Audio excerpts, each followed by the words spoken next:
দুই নম্বর সেনাপতি জাফর ইবনে আবি তালিব নবী কই জাফর বিদায় নিয়ে আসো পরিবারের কাছ থেকে বিদায়। আমার নবীও জানেন শেষ বিদায়, জাফর নিজেও জানে শেষ বিদায়, মদিনার সাহাবীরাও জানে শেষ বিদায়।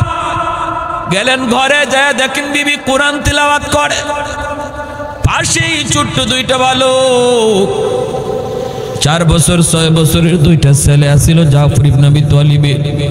মা কোরআন তেলাওয়াত করে আর দুই ভাই মায়ের পাশে বসে বসে কোরআন তেলাওয়াত শুনতেছে। মা যদি কোরআন তেলাওয়াত করে, বেশি বেশি কোরআন তেলাওয়াত করে, সন্তান শুধু কোরআন তেলাওয়াত শিখে তা না, বরং হাফিজে কোরআন হয়। মা যদি সন্তান পেটে রাইখা বেশি বেশি কোরআন তেলাওয়াত করে, সন্তান কোরআনের হাফেজ হয়। মা সন্তান পেটে লইয়া যদি বেশি বেশি গান শুনে, সন্তান বড় হওয়ার পর গানের মাস্টার হয়। মা যদি সন্তান পেটে নিয়ে পর্দার ভিতরে চলে, সন্তান মেধাবী হয়, জ্ঞানী হয়, জেহনি হয়। আর মা সন্তান পেটে নিয়ে যদি বেপরদায় চলে, সন্তান গবী হয়, সন্তান মেধা বিকাশ ঘটে না, প্রতিবন্ধী হয়, বোকা হয়, বোকা। এজন্য মায়েরা মনে রাখবা, সন্তান তুমি কেমন চাও এই নির্ভরতা, এই বিষয়টা নির্ভর করে বাপ মার উপর, বেশিরভাগ নির্ভর করে মায়ের উপর। কারণ সন্তান মাকে বেশি টাইম পায়, গর্ভে ছিল তাও মায়ের সাথে, দুধ খাইছে তাও মায়ের সাথে, ঠিক না? দুধ পান করানোর বয়স মায়ের সাথে, গর্ভে ছিল তাও মায়ের সাথে, এরপর একটু বড় হয়েছে তাও মাকেই বেশি দেখে, বাবা বেশি টাইম ঘরের বাইরে থাকে। এজন্য মার আসর সন্তানের উপরে বেশি পড়ে। আর নবী বলেন আলমারআতু রাইয়াতুন আলা বাইতি যাওজিহা ওয়া ওয়ালাদিহি। নবী বলেন প্রতিটা মহিলাকে আল্লাহ পাক স্বামীর ঘরের হেফাজতের ব্যাপারে জিজ্ঞেস করবে, আর জিজ্ঞেস করবে সন্তানের ব্যাপারে। সন্তানকে তুমি কি শিখাইছো, সন্তানকে তুমি কি দেখাইছো? মা গো, তুমি দুধ পান করানোর সময় যদি কোরআন তেলাওয়াত করো, দুধের সাথে তিলাওয়াত যায় ঢুকবে। আর দুধ পান করানোর সময় যদি নাটক সিনেমা দেখো, দুধের সাথে গান বাজনাও যায় ঢুকবে, ঠিক না? এজন্য ভাইরা বন্ধুরা, জাফর ইবনে আবি তালিব বিবি সাহেব কোরআন তিলাওয়াত করে, দুইটা বাচ্চা কোরআন তিলাওয়াত শুনে, ওই অবস্থায় তিনি ঘরের ভিতরে যায় ঢুকলেন। ঢুকেই বিবিকে বলতেছেন, বিবি গো, কোরআন তিলাওয়াত একটু বন্ধ করো গো। যুদ্ধের ময়দানে আজ আমি 2 নম্বর সেনাপতি, নবী ঘোষণা দিয়েছেন, বিদায় দাও, বিদায় দাও, বিদায় দাও। সাথে সাথে দুইটা বাচ্চা বাবারে জড়ায় ধরছে। জাফর ইবনে আবি তালিবের বিবি কয়, স্বামী গো, যুদ্ধের ময়দানে যাবেন, অসুবিধা নাই, আমার বাধা নাই, তবে আমি মায়ের নবীর জবানে শুনেছি যুদ্ধে যাবার আগে মুনাজাত করলে আল্লাহর দরবারে মুনাজাত কবুল হয়। আপনি মুনাজাত করবেন না, মুনাজাত করব আমি। আপনি শুধু আমার সাথে আমিন আমিন বলবেন। এমনি জাফর ইবনে আবি তালিবের বিবি তিনি হাত উঠাই দিয়েছেন, জাফরের বিবি হাত উঠাইছেন, জাফর তিনিও হাত উঠাইছেন। ছোট দুইটা বাচ্চা, তারাও বাপ মার সাথে হাত বাড়ায় দিছে। মাঝে মাঝে ঘরে বাচ্চাদেরকে নিয়ে মুনাজাত করবেন, বিবির নিয়ে মুনাজাত করবেন। বাচ্চাদের হাতের দোয়া আল্লাহর কাছে কবুল হয়, মহিলাদের দোয়া পুরুষের আগে আল্লাহর দরবারে কবুল হয়। সুবহানাল্লাহ কোন ভাইরা বন্ধুরা, মুনাজাত উঠাইছেন। 1 নাম্বার দোয়া, আল্লাহ আজকের যুদ্ধে তুমি মুসলমানদেরকে বিজয় দিও। জাফর বলেন আমিন। 2 নম্বর দোয়া করছেন, আল্লাহ আজকের যুদ্ধে তুমি মুসলমানদের সাহস বাড়ায় দিও। জাফর বলেন আমিন। দুটোটা দোয়া কবুল, কারণ ইনি যুদ্ধে যাওয়ার আগে দোয়া কবুল, আমিন কইতেছেন কবুল। 3 নম্বর দোয়াটাই বিবে করতেছে, আল্লাহ আজকের যুদ্ধে আমার স্বামীরে তুমি গাজী বানাইয়া ফেরত দিও, কারণ আমার 2টা অবুঝ বাচ্চা। আল্লাহ তুমি আমার বাচ্চাগুলার মুখের দিকে তাকাইয়া আমার বাচ্চাগুলিরে এতিম বানায়ো না। আল্লাহ আমার স্বামীরে তুমি জীবিত পৌঁছায় দিও। এই কথাটা বলতেই জাফর হাতটা আস্তে করে ছেড়ে দিলেন, আমিন বললেন না। হাতটা ছেড়ে দিয়া তলোয়ারের বাড় দিয়া বিবির হাতটারে আস্তে করে নামায়া বলতেছেন, বিবি গো, তোমার 3টা দোয়া আর 2টা দোয়া আল্লাহর কাছে কবুল হবে। কিন্তু 3 নাম্বার দোয়া কবুল হবে না। কারণ বিবি গো, আমি তোমার কাছে বলতে চাই নাই, কিন্তু তুমি বলতে বাধ্য করলা। আজকের যুদ্ধে আমি 2 নম্বর সেনাপতি, আমার পরে নবী আরে একজন সেনাপতির নাম ঘোষণা করেছে। আমার নামের শেষে নবী শহীদ শব্দ লাগাইছেন। এতে করে শুধু আমি না, মদিনার সমস্ত মুজাহিদরা জানে এই যুদ্ধে আমি শহীদ হয়ে যাব, জীবিত আসব না। বাচ্চাগুলি বাবার জ্বরে কান্দে, বাবার বাচ্চাগুলির কপালে চুমু খায়। এই মহিলা তিনি বিদায় নিয়ে গেলেন, জীবনের শেষ বিদায়। আর বললেন, বিবি গো, আমার বাচ্চাগুলির তুমি তোমার কাছে আমানত রেখে গেলাম, দেখে শুনে রাখো, কিয়ামতের ময়দানে জান্নাতে, আল্লাহর তৈরি জান্নাতে দেখা হবে। 3 নম্বর সেনাপতি আব্দুল্লাহ ইবনে রাওয়াহা মাত্র বিয়ে করেছেন, এখনো নতুন বিবির চেহারা দেখেন নাই। ওই অবস্থায় খবর, নবী তোমারে মসজিদে নববীতে ডাকেন। দৌড় দিয়া মসজিদে নববীতে চলে আসলেন। মানুষেরা কয়, আব্দুল্লাহ মাত্র আগদোলা কইছে, বিবিরে দেখে যাও একটা নজর, নিজের স্ত্রীরে দেখে যাও। আব্দুল্লাহ কয়, না, আমার স্ত্রীর চেহারা দেখার আগে আমার নবীর চেহারা দেখা আমার উপর জরুরি। কারণ আমার স্ত্রীর চেহারার চেয়ে আমার নবীর চেহারা আমার কাছে হাজার হাজার গুণ দামি।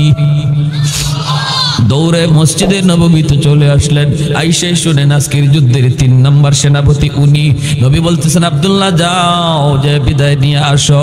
উনার পরে আরেকজন সেনাপতি, তার মানে আব্দুল্লাহ নিজেও শহীদ হয়ে যাবেন, এই যুদ্ধ থেকে তিনিও ফিরবেন না।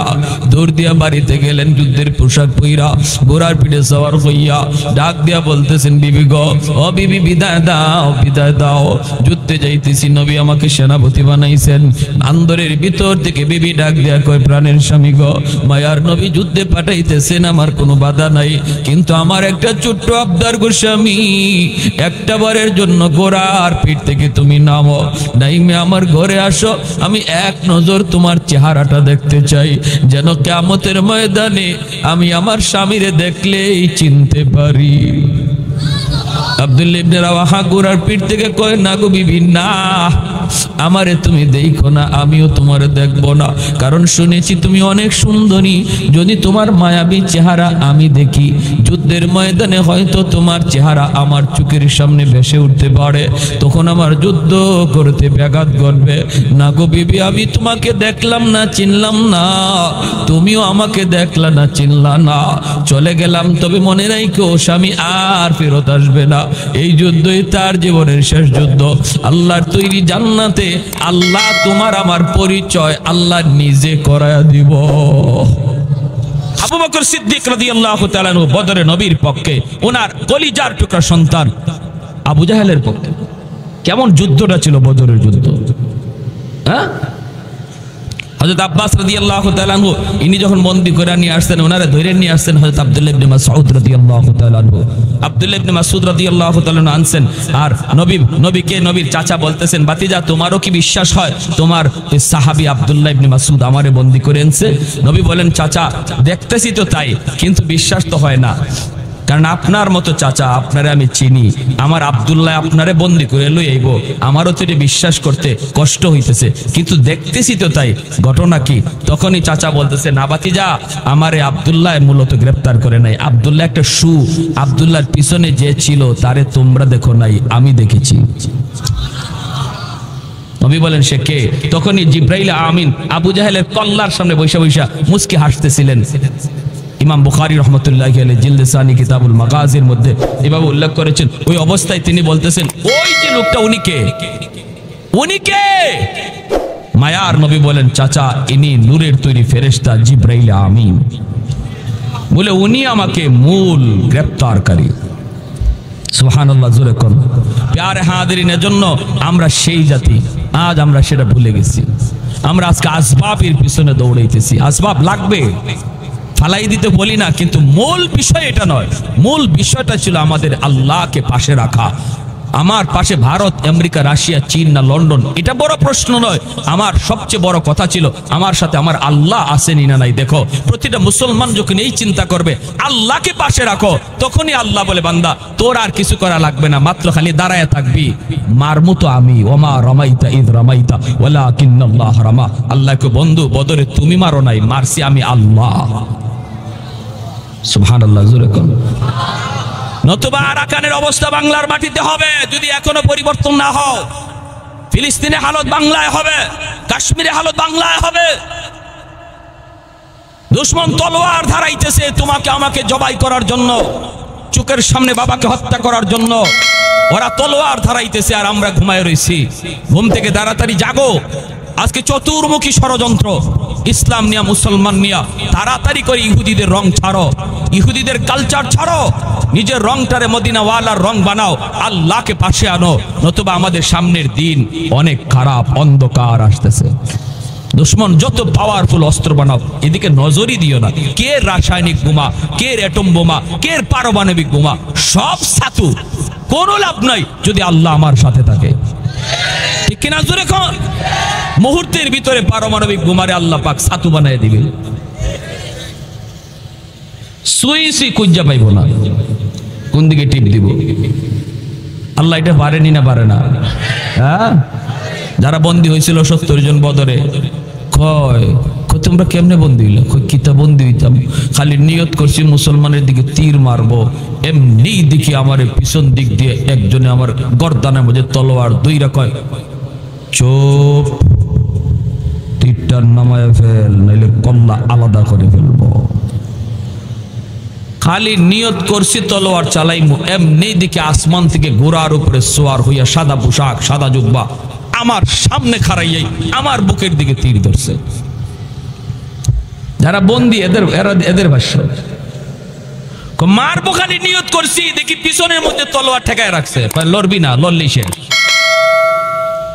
আমরা সেই জাতি, ঠিক কিনা জোরে কর? ভুলে গেছি, ভুলে গেছি, ভুলে গেছি, আমরা ভুলে গেছি। আমাদের ইতিহাস আমরা জানি না, আমাদের নিজেদের পরিচয় আমরা জানি না, আমার পরিচয় আমি জানি না। এজন্য আজকে এত বিপদ, এত মুসিবত, এত নির্যাতন, এত অবহেলা, এত তিরস্কার। আজকে সুইডেনে কোরআন পোড়ায়, ডেনমার্কে কোরআন পোড়ায়, আল্লাহর কালামকে আগুন দিয়ে পোড়ায়, পায়ের নিচে ফালায়। এত বড় দুঃসাহস ওদের। আল্লাহ আমাদের উপরে নারাজ, এজন্য আল্লাহ নিজেও কিছু করে না। যদি আমরা আল্লাহকে পাশে রাখতাম, চোখের এক ফোঁটা পানি ফালাইতে হতো না, শুধু আল্লাহ আমার চোখের দিকে দেখতেন, আমি কি চাই আল্লাহ তাই করতেন, আল্লাহ তাই করতেন। এজন্য যুবক, আল্লাহর নবী বলেন 3 জন সেনাপতি ঘোষণা দিলাম।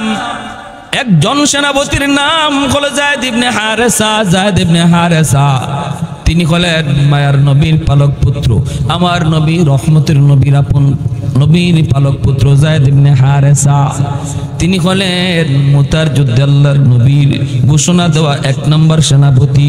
2 নম্বর সেনাপতি হলেন জাফর ইবনে আবি তালিব। 3 নম্বর সেনাপতি আব্দুল্লাহ ইবনে রাওয়াহা। নবী বলেন আজকের যুদ্ধ মুসলমানের জীবনের একটা ঐতিহাসিক যুদ্ধ। এই যুদ্ধে প্রথম সেনাপতি যায়েদ, আমার কলিজার টুকরা সন্তান যায়েদ ইবনে হারেসা যদি শহীদ হয়ে যায়, সেনাপতি হবে আব্দুল্লাহ ইবনে রাওয়াহা। আব্দুল্লাহ যদি শহীদ হয়ে যায়, সেনাপতি হবে, নবী বলেন 2 নম্বর সেনাপতি জাফর ইবনে আবি তালিব। জাফর যদি শহীদ হয়ে যায়, সেনাপতি হবে আব্দুল্লাহ ইবনে রাওয়াহা। নবী বলেন আমার আব্দুল্লাহ যদি শহীদ হয়ে যায়, তাহলে সেনাপতি হবে চতুর্থ একজন, যার নাম নবী ঘোষণা করেন নাই, আর বলেছেন চতুর্থ সেনাপতির দ্বারা আল্লাহ ওই মুতার ঐতিহাসিক বিজয় আল্লাহ দান করবে। কিন্তু প্রথম 3 জন সেনাপতির নামের শেষে নবী শহীদ শব্দ লাগাইছেন। এতে করে সাহাবায়ে কেরাম সবাই বুঝে গেছেন এই যুদ্ধে 3 জন শহীদ হয়ে যাবেন, এবং যে 3 জনের নাম ঘোষণা করছেন এই 3 জনও বুঝে গেছেন যে এই যুদ্ধই তাদের জীবনের শেষ যুদ্ধ, এখান থেকে তারা জীবিত ফিরবেন না। কারণ মায়ার নবী যেই যুদ্ধে প্রথম সেনাপতি শহীদ হয়, দ্বিতীয় সেনাপতির নাম ঘোষণা করেন, প্রথম 2 জন শহীদ হলে 3 নম্বর সেনাপতির নাম ঘোষণা করেন। এইভাবে আল্লাহর নবী যেহেতু চতুর্থ নম্বর সেনাপতি সেনাপতি বলছেন এই যুদ্ধে একজন হবে, তাহলে বোঝা গেল প্রথম 3 জন শহীদ হয়ে যাবে আর 4র্থ জন জীবিত থাকবে। আল্লাহ নবী 4র্থ জনের পরে আর কোনো সেনাপতির নাম বলেন নাই, তাহলে বোঝা গেল ইনি জীবিত থাকবে আর ইনার দ্বারা বিজয় আসবে। আগের 3 জন শহীদ তাদের নামের শেষে শহীদও লাগাইছেন, ইশারা পাইছেন কার কাছ থেকে? আরেকটু জোরে আমার ভাইয়েরা, বন্ধুরা, যুবক, যেই মাত্র আল্লাহর নবীর এই ঘোষণা আসলো, প্রথম সেনাপতি যায়েদ ইবনে হারেসা, তিনি কে? আমার নবীর কলিজার টুকরা সন্তান যায়েদ ইবনে হারেসা, তিনি প্রথম সেনাপতি। এ যুবক, খেয়াল করে শোনো, আজকের নেতাদের হালত, আজকে আমার দেশের নেতারা নিজের সন্তানদের লন্ডন, আমেরিকা, ইটালি পড়ায়, আর আমার আপনার পোলারে যুদ্ধে নামায়। ঠিক না? ঠিক না? আমার আপনার পোলার হাতে অস্ত্র দিয়া যুদ্ধে নামায়, নিজের পোলারে আমেরিকায় লেখাপড়া করায়। কিন্তু মায়ার নবী, দয়ার নবী, রহমতের নবী, এই ঐতিহাসিক মুতার যুদ্ধে নবী 1 নম্বর সেনাপতি বানাইছেন নিজের কলিজার টুকরা সন্তান যায়েদ ইবনে হারেসা। ওই যায়েদ ইবনে হারেসা হলো নবীর অনেক আদরের, অনেক প্রিয়। যায়েদ ইবনে হারেসা মায়ার নবীর তিনি পুত্র কেমন করে হলেন একটা ঘটনা শুনুন। আল্লাহর নবী, রহমতের নবী, মায়ার নবী, দয়ার নবীর গোলাম ছিলেন যায়েদ ইবনে হারেসা। শিশুকালেই তিনি ডাকাতের হাতে অপহরণ হয়ে যান। বাড়ি হলো ইয়ামেন। ইয়ামেন থেকে তিনি একদিন মায়ের সাথে রওনা দিয়েছেন। পথের মধ্যে ডাকাতের হাতে তিনি হামলার শিকার। ডাকাতের দল যায়েদকে মক্কার উকাজ নামক বাজারে উঠাইল। ওই বাজার থেকে আম্মাজান খাদিজাতুল কুবরা রাদিয়াল্লাহু তাআলা আনহা কিনে নিলেন। যায়েদের বয়স তখন ছোট্ট, 10 বছর 12 বছরের বালক। ওই যায়েদকে কিনে নিছেন আম্মাজান খাদিজাতুল কুবরা রাদিয়াল্লাহু তাআলা আনহা। ইনার কাছে অনেক দিন ছিলেন। এরপরে আম্মাজানের সাথে মায়ার নবীর যখনই বিবাহ বন্ধনে আবদ্ধ হয়ে যুবক, তখনই তিনি আমার নবীকে হাদিয়া দিয়ে দিলেন। এইবার যায়েদ হলেন মায়ার নবীর ঘরে নবীর গোলাম। মক্কার মানুষগুলিও জানে যায়েদ হলো মুহাম্মদের গোলাম, কিন্তু মায়ার নবী এত আদর করেন, এত মায়া করেন, কোনো ধমক নাই, কোনো কিছু নাই, মারি নাই, ঝগড়া নাই, গালি নেই। এত মায়া নবীর কাছে তিনি পাইতেছেন। এইদিকে ইয়ামেন, তার মা, তার বাবা, যায়েদের মা বাবার একমাত্র সন্তান ছিল এই যায়েদ। সন্তানকে হারাইয়া মা পাগলের মতো রাস্তায় রাস্তায় ঘুরে, বাবাও শুধু যায়েদ যায়েদ কইরা কইরা রাস্তায় রাস্তায় ঘুরে, দেশ বিদেশে ঘুরে। এলাকার মানুষেরও জানে মা পাগল, বাবা পাগল একটা সন্তানের জন্য। যেই সন্তান ডাকাতের হাতে অপহরণ হয়, কোথায় সেই যায়েদ বাবা জানে না, মা জানে না, ইয়ামেনের মানুষও জানে না কোথায় ডাকাতের দল যায়েদকে নিয়ে গেল, তারে জীবিত রাখলো নাকি মেরে ফেললো, কেউ তো জানে না, কেউ তো জানে না। ওই অবস্থায় কিছু মানুষ তারা ইয়ামেন থেকে মক্কায় আসলো হজ করার জন্য। হঠাৎ করে নবীর কাছে একটা বালক দেখা, এই সময় তো যায়েদারে বালক না, তিনি প্রায় বালক থেকে আরো একটু বড় যুবকের প্রায় কাছাকাছি হয়ে গেছেন। হারাইছেন ভাইয়েরা 10 বছর 12 বয়সে। এরপরে আবার হারানোর পরে আরো 10 বছর চলে গেল, 20-22 বছর হয়ে গেল। ওই অবস্থায় যায়েদের চেহারাটা দেখা ইয়ামেনের মানুষগুলি তারা চিনে ফেলেছে, কিছুটা চিনে ফেলেছে। এরে দেখ দেখ মুহাম্মদের গোলাম যে পিছনে পিছনে ঘুরে, মানুষের কাছ থেকে জানলাম এর নাম নাকি যায়েদ। এই কথাটা শোনার পর ইয়ামেনের মানুষগুলি ইয়ামেন চলে গেল। যায়েদের বাবাকে বলল, ও যায়েদের বাপ, আমরা যায়েদের সন্ধান পেয়েছি, মক্কায় মুহাম্মদের কাছে দেখেছি। যদি তুমি মুহাম্মদের কাছ থেকে যায়েদকে আনতে চাও, তোমরা সহজে আনতে পারবা রে, কারণ মুহাম্মদের দিল বড় নরম, অতি নরম দিলের, মহান দিলের একজন মানুষ। যাও তুমি কিছু পয়সা করে নিয়া, স্বর্ণ অলংকার নিয়ে তুমি যাও।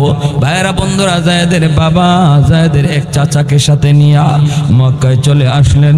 আল্লাহর নবীর কাছে এসে সাক্ষাৎ করলেন। নবীর কাছে পরিচয় দিয়া বলেন, নবী গো, আমি ইয়ামেন থেকে এসেছি গো নবী, আমি হলাম যায়েদের বাবা। আল্লাহর নবী বলে, কোন যায়েদ? বলে, আপনার ঘরে যে যায়েদ আছে সেই যায়েদের বাবা। এই যায়েদের বাড়ি ইয়ামেন। শিশুকালে ডাকাতের হাতে অপহরণ হয়। এরপরে আমার জায়েদ কোথায় কেউ জানি না, কেউ জানি না।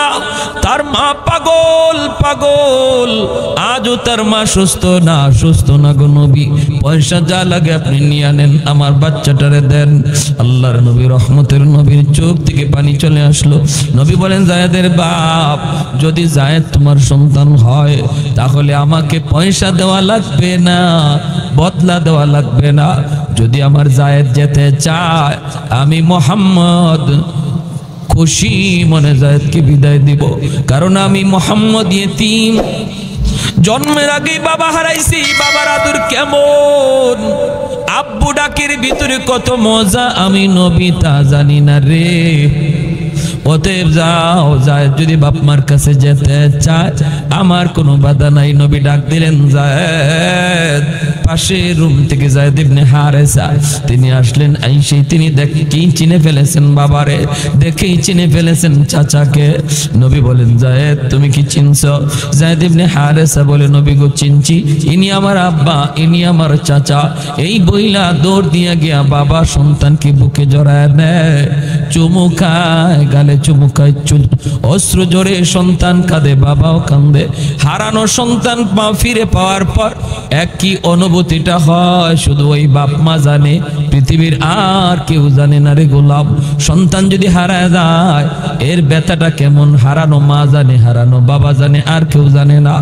আল্লাহ নবী রহমতের নবী মনে খুব খুশি, যাক আমার জায়েদ বাবারে পাইছে, মারে খুঁজে পাইছে। হ্যাঁ, আমার জায়েদ তার বাবারে পাইছে, মারে খুঁজে পাইছে। নবীর মনেও খুশি। আল্লাহ নবী কয়, জায়েদ তোমার মা তোমার তালাশে তালাশে পাগল হয়ে গেছে রে বাবা, যাও তুমি মায়ের কাছে যাও, বাবা আসছে তোমাকে নেওয়ার জন্য, তুমি চলে যাও। যেই মাত্র নবী বলতেছে জায়েদ তুমি চলে যাও, জায়েদ তো নড়ে না, চড়ে না, একটা কদমও সামনে দেয় না। যেখানে দাঁড়ানো সেখানে দাঁড়া আছে, মাথাটা নিচের দিকে দিয়ে আছে। ওই অবস্থা আল্লাহর নবী কয়, জায়েদ তুমি কি তোমার বাপ মার কাছে যেতে চাও না? যদি তুমি যেতে চাও আমি নবী কোনো বদলা তোমার বাবার কাছ থেকে নেব না, খুশি মনে তোমাকে বিদায় দেব।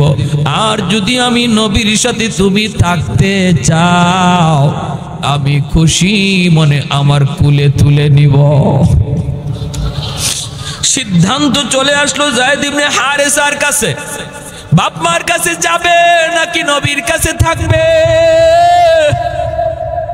এইবার জায়েদ মাথার নিচের দিকে দিয়ে টপ টপ করে চোখ থেকে অশ্রু ঝরে আর কান্দে আর কই, মায়ার নবী গো, এতদিন যাবত আমি বাপ মা থেকে বহু দূরে, কিন্তু আপনার কাছে আসার পর আমার যে বাবা নাই, আমার যে মা নাই, এই কথা আমি ভুইলা গেছি। কারণ বাবার আদর মায়ের আদর যা আছে গো নবী আমি পুরাটাই আপনার কাছে পাইছি। আমার যে বাবা নাই মা নাই আমি কখনো আমার মনে পড়ে না, মনে হয় না। মানুষের ভিতরে যে এত দরদ, এত মায়া, এত মহব্বত, নবী গো আপনার কাছে না আসলে আমি বুঝতাম না। ডাকাতদের হাতে থাকা অবস্থায় আমি মনে করতাম মানুষের চেয়ে জঘন্য আর কেউ নাই, হায়ওয়ানের চেয়েও মানুষ বেশি নিকৃষ্ট। কিন্তু নবী গো আপনার কাছে আসার পর আমি বুঝলাম মানুষ ফেরেশতার চেয়েও অনেক ভালো। ওগো নবীজি আমি সিদ্ধান্ত নিয়েছি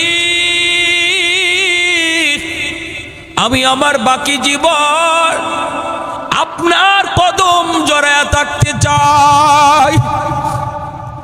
এই কথা বলতেই জায়েদের বাবা দৌড় দিয়া ইয়া জায়েদের বুকে জড়ায় কয়, বাবা তুই কি কইলি রে? তোর মা তোর জন্য পাগল। কি কইলি বাবা? মায়ের কাছে বুঝি যাবি না? কই বাবা তুমি বিশ্বাস করো বাবা, তুমি কি তোমার সন্তানের শান্তি চাও না, আরাম চাও না? বাবা তুমি বলো না, আমি ছেলে হইয়া কেমনে বাপ মা থাইকা নবীর কাছে থাকতে চাই, বাপ মা চাইরা নবীর কাছে থাকতে চাই। কেমন মায়াটা পাইছি। তখনই বাবাও বুঝে ফেলেছে সন্তানের কপালে চুমু খায়, সন্তানের কপালে চুমু খায় আর বলে, বাজান রে আমার বুঝতে বাকি নাই মায়ার নবীর দরবারে তুমি কত আরামে আছো, কত শান্তিতে আছো।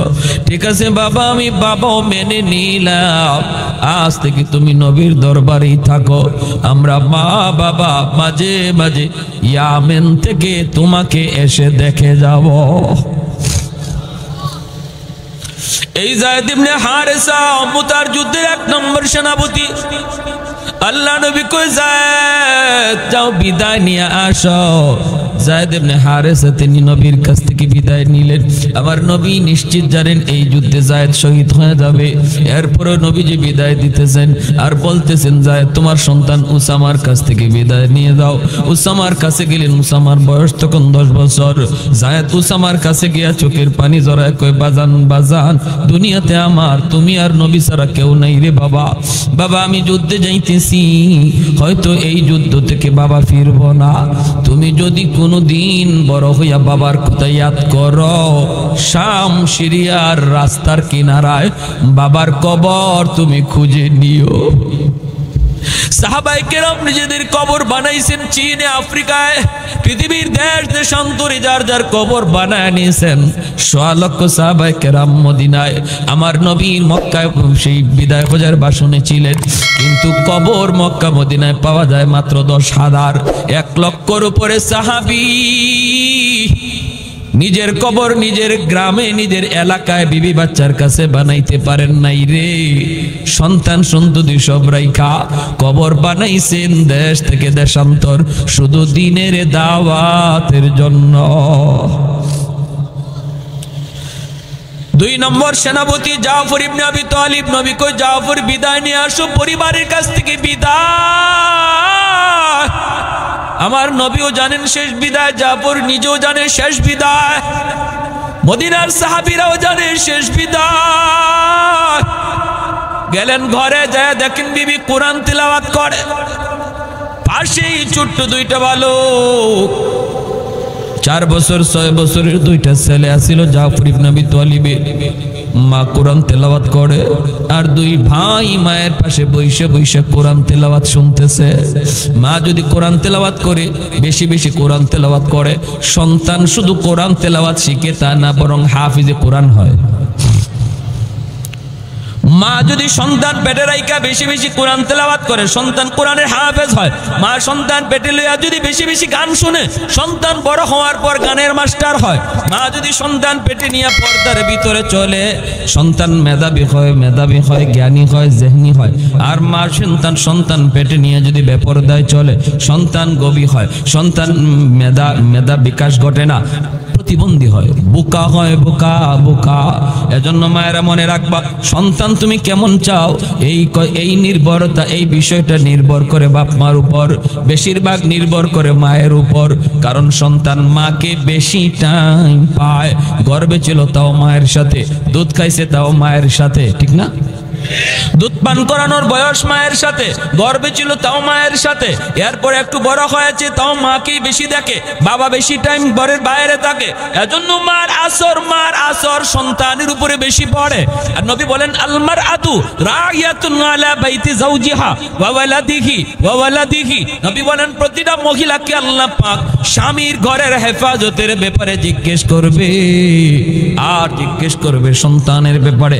সন্তানকে তুমি কি শিখাইছো, সন্তানকে তুমি কি দেখাইছো? মা গো, তুমি দুধ পান করানোর সময় যদি কোরআন তেলাওয়াত করো, দুধের সাথে তিলাওয়াত যায় ঢুকবে। আর দুধ পান করানোর সময় যদি নাটক সিনেমা দেখো, দুধের সাথে গান বাজনাও যায় ঢুকবে, ঠিক না? এজন্য ভাইয়েরা বন্ধুরা, জাফর ইবনে আবি তালিব বিবি সাহেব কোরআন তেলাওয়াত করে, 2টা বাচ্চা কোরআন তেলাওয়াত শুনে, ওই অবস্থায় তিনি ঘরের ভিতরে যায় ঢুকলেন।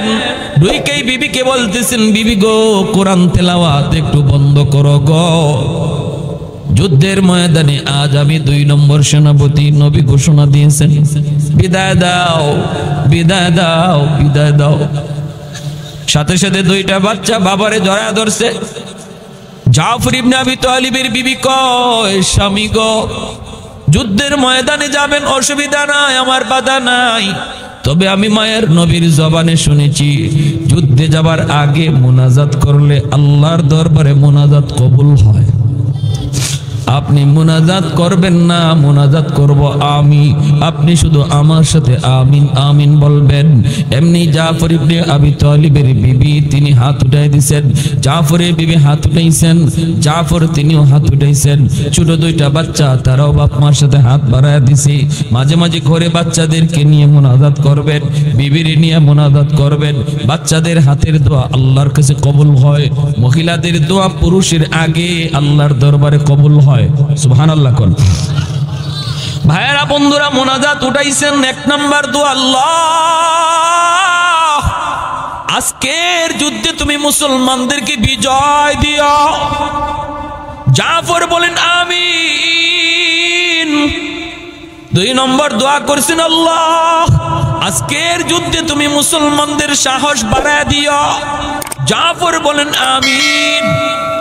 দুটোটা দোয়া কবুল, কারণ ইনি যুদ্ধে যাওয়ার আগে দোয়া কবুল, আমিন কইতেছেন কবুল। তিন নম্বর দোয়াটাই বিবে করতেছে, আল্লাহ আজকের যুদ্ধে আমার স্বামীরে তুমি গাজী বানাইয়া ফেরত দিও, কারণ আমার দুইটা অবুঝ বাচ্চা। আল্লাহ তুমি আমার বাচ্চাগুলার মুখের দিকে তাকাইয়া আমার বাচ্চাগুলিরে এতিম বানায়ো না। আল্লাহ আমার স্বামীরে তুমি জীবিত পৌঁছায় দিও। এই কথাটা বলতেই জাফর হাতটা আস্তে করে ছেড়ে দিলেন, আমিন বললেন না।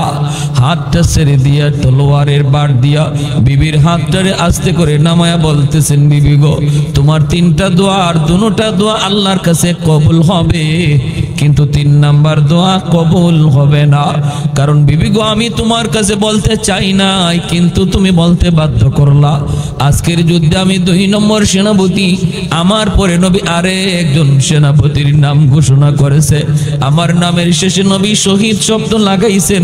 এতে করে শুধু আমি না, মদিনার সমস্ত মুজাহিদরা জানে এই যুদ্ধে আমি শহীদ হয়ে যাব, জীবিত আসব না। বাচ্চাগুলি বাবার জ্বরে কান্দে, বাবার বাচ্চাগুলির কপালে চুমু খায়। এই বইলা তিনি বিদায় নিয়ে গেলেন, জীবনের শেষ বিদায়। আর বললেন, বিবি গো আমার বাচ্চাগুলিরে তুমি তোমার কাছে আমানত রেখে গেলাম, দেখে শুনে রাখো, কিয়ামতের ময়দানে জান্নাতে, আল্লাহর তৈরি জান্নাতে দেখা হবে। 3 নম্বর সেনাপতি আব্দুল্লাহ ইবনে রাওয়াহা মাত্র বিয়ে করেছেন, এখনো নতুন বিবির চেহারা দেখেন নাই। ওই অবস্থায় খবর, নবী তোমারে মসজিদে নববীতে ডাকেন। দৌড় দিয়া মসজিদে নববীতে চলে আসলেন। মানুষেরা কয়, আব্দুল্লাহ মাত্র আকদোলা হইছে, বিবিরে দেখে যাও একটা নজর, নিজের স্ত্রীরে দেখে যাও। আব্দুল্লাহ কয়, না, আমার স্ত্রীর চেহারা দেখার আগে আমার নবীর চেহারা দেখা আমার উপরে জরুরি, কারণ আমার স্ত্রীর চেহারার চেয়ে আমার নবীর চেহারা আমার কাছে হাজার হাজার গুণ দামি। দৌড়ে মসজিদে নববীতে চলে আসলেন। আইসে শুনেন আজকের যুদ্ধের 3 নম্বর সেনাপতি উনি। নবী বলতেছেন, আব্দুল্লাহ যাও, যে বিদায় নিয়ে আসো। উনার পরে আরেকজন সেনাপতি, তার মানে আব্দুল্লাহ নিজেও শহীদ হয়ে যাবেন, এই যুদ্ধ থেকে তিনিও ফিরবেন না। দৌড় দিয়া বাড়িতে গেলেন, যুদ্ধের পোশাক পইরা ঘোড়ার পিঠে সওয়ার হইয়া ডাক দিয়া বলতেছেন, বিবি গো, ও বিবি বিদায় দাও, বিদায় দাও, যুদ্ধে যাইতেছি, নবী আমাকে সেনাপতি বানাইছেন। আন্দরের ভিতর থেকে বিবি ডাক দিয়া কয়, প্রাণের স্বামী গো, মায়ার নবী যুদ্ধে পাঠাইতেছেন, আমার কোনো বাধা নাই, কিন্তু আমার একটা ছোট্ট আবদার গো স্বামী, একটা বারের জন্য ঘোড়ার পিঠ থেকে তুমি নামো, নাইমে আমার ঘরে আসো, আমি এক নজর তোমার চেহারাটা দেখতে চাই, যেন কিয়ামতের ময়দানে আমি আমার স্বামীরে দেখলেই চিনতে পারি। আব্দুল্লাহ ইবনে রাওয়াহা ঘোড়ার পিঠ থেকে কয়, না গো বিবি, না, আমারে তুমি দেখো না, আমিও তোমারে দেখবো না, কারণ শুনেছি তুমি অনেক সুন্দরী। যদি তোমার মায়াবী চেহারা আমি দেখি, যুদ্ধের ময়দানে হয়তো তোমার চেহারা আমার চোখের সামনে ভেসে উঠতে পারে, তখন আমার যুদ্ধ করতে ব্যাঘাত ঘটবে। না গো বিবি, আমি তোমাকে দেখলাম না, চিনলাম না, তুমিও আমাকে দেখলা না, চিনলা না, চলে গেলাম, তবে মনে রাখো স্বামী আর ফেরত আসবে না। এই যুদ্ধই তার জীবনের শেষ যুদ্ধ।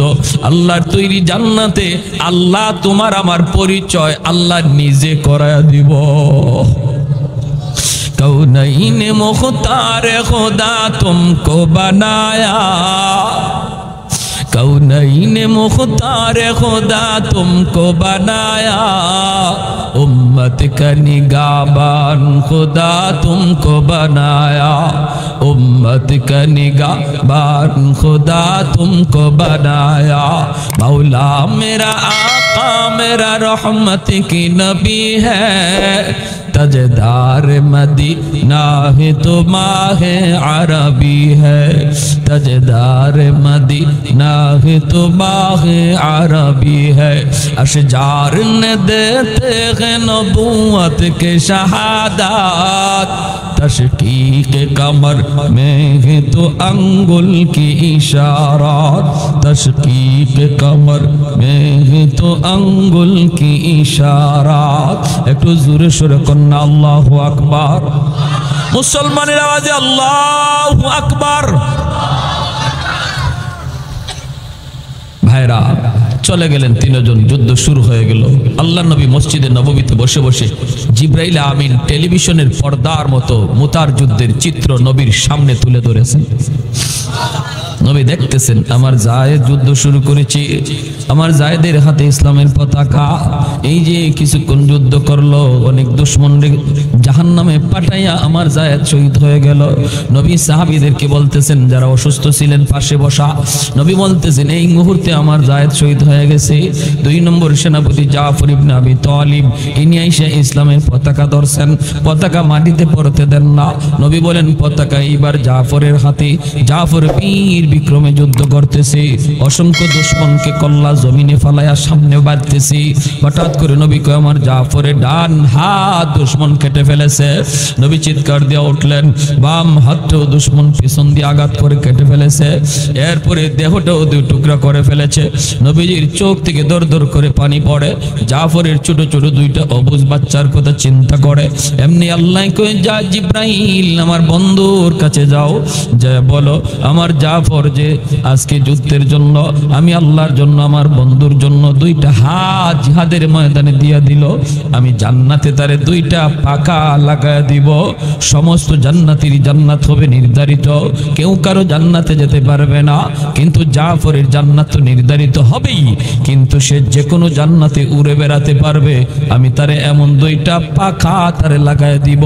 সেদিন থেকে জাফরের উপাধি নবী দিয়ে দিলেন জাফরে তৈয়ার, উড়ন্ত জাফর। আল্লাহু আকবার। নবী বলেন আমার জাফর কামড় দিয়া পতাকা ধরে রাখছে, পতাকা মাটিতে পড়তে দেয় না। আব্দুল্লাহ ইবনে রাওয়াহা তিনি আয়েশা পতাকা ধরে টানতেছেন, জাফর কামড় ছাড়েন না। এইবার তিনি ডাক দিয়া বলেন, ও জাফর, এই পতাকা আর কেউ টানে না, অন্য কেউ টানে না, আমি আব্দুল্লাহ তোমার কাছ থেকে পতাকা টানতেছি, যার নাম নবী তোমার পরে আমার নাম ঘোষণা করেছে। সাথে সাথে কামড় ছেড়ে দিলেন, তিনিও শহীদ হয়ে গেলেন। এরপরে মুসলমানের ভিতর থেকে পরামর্শে একজন সেনাপতি বানানো হয়। তিনি কে? তিনি হলেন খালিদ বিন ওয়ালিদ রাদিয়াল্লাহু তাআলা আনহু, যার উপাধি হলো সাইফুল্লাহ, আল্লাহ আর তলোয়ার হলো যার উপাধি। ইনি যুদ্ধের সেনাপতি হইয়াই নবী বলেছিলেন 4র্থ সেনাপতির হাতে বিজয় আসবে। তিনি কে? খালিদ বিন ওয়ালিদ রাদিয়াল্লাহু তাআলা আনহু। যুদ্ধের হালচাল বদলায় দিলেন, ডান দিকে যারা ছিল এদেরকে বাম দিকে আনলেন, বামের মুজাহিদদেরকে ডান দিকে নিলেন, সামনে যারা ছিল পিছনে আনলেন, পিছনেরদেরকে সামনে আনলেন। পরের দিন যুদ্ধ শুরু হতেই দুশমনে কয়, হায় হায়, এই অল্প সংখ্যক মুসলমান মুজাহিদ, এদের সাথে আজকে এতদিন যাবত যুদ্ধ করে পারি না, এখন দিয়ে দেখা যায় আবার নতুন সৈন্য যোগ দিছে। মূলত নতুন কোন সৈন্য না, জায়গাটা শুধু বদলায়া দিছেন। এরপরে তিনি তলোয়ার হাতে নিছেন। ইমাম বুখারী রাহমাতুল্লাহি আলাইহি বুখারী শরীফ জিলদে সানি কিতাবুল মাগাজিতে বলেন, হযরত খালিদ বিন ওয়ালিদ রাদিয়াল্লাহু তাআলা আনহুর হাতে মুতার যুদ্ধে 9 খানা তলোয়ার ভাঙছে। তলোয়ার হাতে নেন আর ভাঙ্গে, এক একটা গোরানি এমনে দেন, শয়ে শয়ে দুশমনের কল্লা জমিনে আলাদা হয়ে পড়া যায়, শয়ে দুশমনের কল্লা জমিনে পড়া যায়। এইভাবে এত বড় ঐতিহাসিক বিজয়। মাত্র 3000, দুশমন ছিল 2 লক্ষ। সমস্ত দুশমনের কচুকাটা কইরা বাকিরা ভয়ে ময়দান পালাইয়া এই যুদ্ধে মুসলমানের বিজয় চলে আসলো রে ভাই। এজন্য বলতেছিলাম সাহাবায়ে কেরাম নবীকে মহব্বত করেছেন কিভাবে? কয় নবীর আদেশ মাইনা, নবীর কথা মতো চইলা, নবীর রং দইরা জীবন যাবে কি থাকবে সেদিকে খেয়াল করেন নাই, কিন্তু একটাই শুধু শুধু মানছেন আমার জীবনের কিবলা হবে মুহাম্মাদুর রাসূলুল্লাহ। প্রত্যেকে আমরা আমাদের জীবনের কিবলা মুহাম্মাদুর রাসূলুল্লাহ বানাইতে কারা কারা রাজি? একটু হাত উঠে আল্লাহকে দেখাও। আল্লাহ তুমি প্রতিটা হাতকে কবুল করো। জীবনের ছোট বড় সব কাজ আমরা উলামায়ে কেরামের কাছ থেকে জানবো। সুন্নত তরিকা কি, আমার নবীর তরিকা কি, আমার নবী কিভাবে করছেন, যাই না আমরা ছোট হোক বড় হোক এই কাজটা করব ইনশাআল্লাহ। আল্লাহ আমাদের উপর রাজি হয়ে যাবে। আল্লাহরে যতদিন পর্যন্ত রাজি না করব আমাদের দুর্দিন যাবে না, আমাদের সুদিন ফিরবে না, ঠিক কি না? আল্লাহ আমাদেরকে তৌফিক দান করুন। ওয়া আখির